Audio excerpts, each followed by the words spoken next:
Hello everyone. 22 दिसंबर 2024 रविवार का दिन आप सबों का स्वागत। सो इस वीडियो में हम लोग बेसिकली बात करेंगे एक अनदर आईपीओ की जो ऑलरेडी लाइव है, और उसके डिटेल्स को एक बार हम लोग चेक कर लेते हैं और उसके हिसाब से हम लोग अपना डिसीजन बनाने की कोशिश करेंगे कि एग्जैक्टली इसमें आईपीओ में हमें किस तरह के डेटा सेट दिख रहे हैं, क्या हमें इसमें पार्टिसिपेट करना चाहिए या नहीं करना चाहिए। आईपीओ का नाम है वेंटिव हॉस्पिटलिटी। तो हॉस्पिटैलिटी सेक्टर में अगर आप देखेंगे तो ये जो पर्टिकुलर कंपनी है, ये करती क्या है, तो ये हाई एंड लग्जरी होटल्स जो है वो डेवलप करती है, मैनेज करती है। ये बेसिकली इस तरह के सेगमेंट में हॉस्पिटैलिटी सेक्टर जो है, अगर आप देखें तो जैसे जैसे लोगों की इनकम बढ़ती है तो उसके खर्च करने के जो हैं एवेन्यूज़ बढ़ते हैं, और वैसे स्थिति में जो लग्ज़री आइटम्स होते हैं, लग्ज़री गुड्स होते हैं, उनका भी डिमांड बढ़ता है। सो इकोनॉमी में अगर रिवाइवल होता है, इकोनॉमी में अगर स्ट्रेंथ देखने को मिलता है, लोगों के पास में स्पेयर अमाउंट ऑफ मनी अगर आता है, तो वो हाई एंड लग्ज़री आइटम्स पे भी वो खर्च करते हैं, छुट्टियाँ मनाने, घूमने जाते हैं। और उस हिसाब से जो है हॉस्पिटैलिटी सेक्टर्स को जो है काफ़ी ज़्यादा बेनिफिट उस समय देखने को मिलता है। सो वेंटिव हॉस्पिटैलिटी जो है वो बेसिकली इस पर्टिकुलर सेगमेंट में है, और इसमें अगर आप देखें तो इनके 11 जो हैं ऑपरेशनल हॉस्पिटैलिटी एसेट्स हैं इंडिया में और मालदीव्स में, दोनों मिला के अगर आप देखें तो। और भी बहुत सारे प्रोजेक्ट्स जो हैं वो जो है ये बेसिकली मैनेज कर रहे होते हैं, लेकिन फ़िलहाल जो है 11 ऑपरेशनल हॉस्पिटैलिटी एसेट्स हैं across the India and Maldives. अब इनमें आईपीओ के हिसाब से अगर आप देखेंगे तो ये 20 दिसंबर को ये आईपीओ लाइव हुआ है। इसका जो एंड डेट है आईपीओ का वो 24 दिसंबर है। इसका आईपीओ जो है लिस्टिंग की अगर बात करें तो ये 30 दिसंबर को जो है ये आईपीओ लाइव होगा, बेसिकली लिस्ट होगा बीएसई एंड एनएसई प्लेटफॉर्म्स पे। प्राइस बैंड की अगर हम बात करें तो प्राइस बैंड जो है इसका 610 से 643 रुपीज़ के बीच में है, और अगर आप देखेंगे तो इसका जो कट ऑफ प्राइस है इस हिसाब से 643 आपको देखने को मिलेगा। फेस वैल्यू इसका ₹1 का है। एक लॉट में इसके 23 शेयर्स हमें देखने को मिलेंगे, और एक लॉट की जो कीमत है वो 14,789 रुपीज़ देखने को मिलेगा। जो लोग वेंटिव हॉस्पिटैलिटी के एम्प्लॉई हैं उनको एम्प्लॉई डिस्काउंट दिया जा रहा है। ₹30 पर शेयर जो है उनको डिस्काउंट दिया जा रहा है। अब हम अगर इसके कुंडली का एनालिसिस करें, इस कंपनी के डेटा पॉइंट्स की बात करें, तो इसमें अगर आप देखेंगे तो मार्केट कैप इसका 15,000 करोड़ से ज़्यादा का है। सो 15,000 करोड़ जो है इसका मार्केट कैप है। प्राइस टू अर्निंग के हिसाब से देखें तो प्राइस टू अर्निंग 91 का है, जबकि इंडस्ट्री एवरेज जो है 35 के रेंज में है। तो इस हिसाब से ये ओवर वैल्यूड फिलहाल दिखता है। आरओसी और आरओई के नंबर्स अगर देखें तो इम्प्रेसिव हैं। आरओसी अगर आप देखेंगे तो 34.5% देखने को मिल रहा है, और आरओई का जो लेवल है वो 65.7% हमें देखने को मिल रहा है। सो ये इम्प्रेसिव नंबर माने जाएंगे। सेल्स ग्रोथ पिछले 3 साल का एवरेज जो है वो 37% से ज़्यादा का है, तो again it's an impressive number. 5 साल का एवरेज अगर आप देखेंगे तो ये 6% के आसपास में दिखता है। ये एनॉमली इस हिसाब से भी है क्योंकि पिछले 5 साल का एवरेज अगर हम निकाल रहे हैं तो उसमें कोविड का ड्यूरेशन भी आएगा, जहाँ पे हॉस्पिटैलिटी सेक्टर जो है एक तरह से तहस-नहस हो गया था। टूर्स एंड ट्रैवल, टूरिज्म, ये सारी चीज़ें हाईली नेगेटिवली इम्पैक्टेड थी। डेट टू इक्विटी अगर आप देखेंगे तो डेट टू इक्विटी इसका 1.41 है, तो एक्चुअली में ये काफ़ी ज़्यादा हायर साइड में है, तो इस पे डेट जो है अच्छा खासा अमाउंट जो है इसमें कर्ज है, आप ये कह सकते हैं। अ, वैसे ये आईपीओ जो है 1600 करोड़ ये कंपनी मार्केट से आईपीओ से रेज़ करने जा रही है, और ये एंटायरली फ्रेश इशू है। फ्रेश इशू है तो 100% ये जो 1600 करोड़ जो अमाउंट है ये कंपनी अपने अकॉर्डिंग ये यूज़ करेगी, और इसमें से पोर्शन जो है इसके अपग्रेडेशन, इसके डेट रिपेमेंट, इन सब चीज़ों में ये खर्च होगी बेसिकली।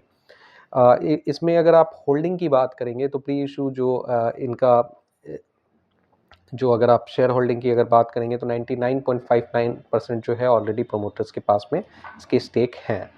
पोस्ट इशू ये थोड़ा बहुत डाइल्यूट हो रहे हैं। सो इनिशियली प्री इशू जो इसका होल्डिंग है, जो प्रोमोटर होल्डिंग है वो 99.59% है।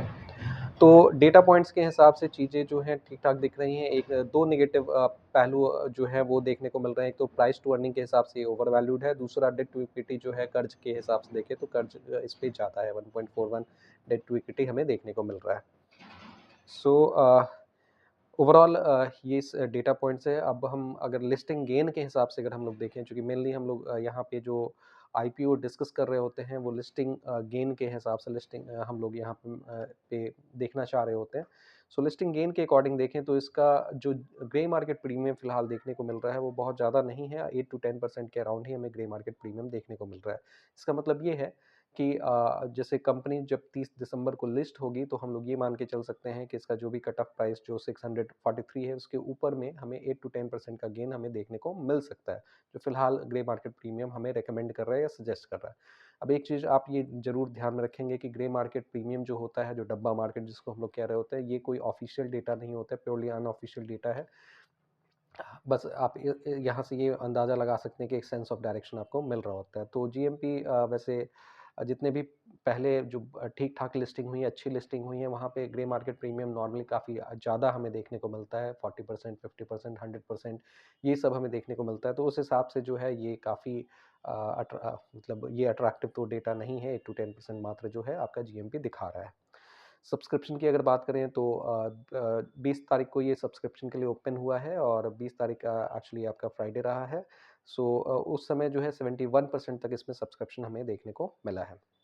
तो ये वेंटिव हॉस्पिटैलिटी से रिलेटेड डेटा पॉइंट्स हैं, तो इसमें एक बार आप देख लें, अपने अपना जो है अपने अकॉर्डिंग भी इस पे अपना एनालिसिस कर लें कि एग्ज़ैक्टली आप अ, इसमें अप्लाई कर रहे हैं या नहीं, आप नीचे कमेंट बॉक्स में मेंशन कर सकते हैं। एक अनदर न्यूज़, मंडे जो मार्केट आपका ओपन हो रहा है, तो मंडे के दिन आप अगर देखेंगे तो मंडे को 5 जो आईपीओ जो पहले से लाइव चल रहे हैं, जो 19 दिसंबर को ओपन हुए हैं और जो बेसिकली कल 23 दिसंबर को जो है वो क्लोज़ हो जाएँगे।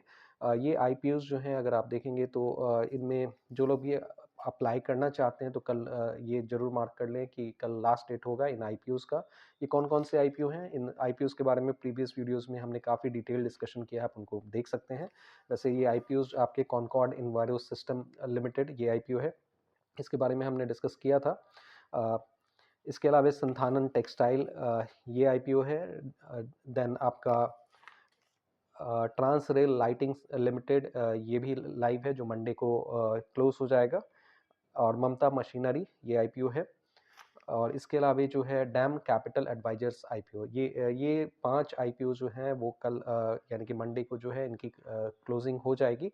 और इन आईपीओज़ में बेसिकली कुछ आईपीओज़ जो हैं वो काफ़ी बेहतर जीएमपी के साथ में हमें देखने को मिल रहे हैं। इसमें से ट्रांस रेल आईपीओ की बात करें तो ट्रांस रेल आईपीओ जो है इसका जीएमपी 45% के अराउंड में 30% के अराउंड में हमें देखने को मिल रहा है और इसमें ऑलरेडी सब्सक्रिप्शन 2x हो रखा है, 2 टाइम्स सब्सक्रिप्शन हो रखा है। ममता मशीनरी जो है अनदर आईपीओ जिसमें जीएमपी के हिसाब से काफ़ी अच्छे नंबर्स देखने को मिल रहा है। जीएमपी के अकॉर्डिंग अगर हम देखें तो ये अराउंड 80% के आसपास में उछाल हुआ है। ये 45% से बढ़ के 80% हो गया लास्ट ट्रेडिंग डे के दिन।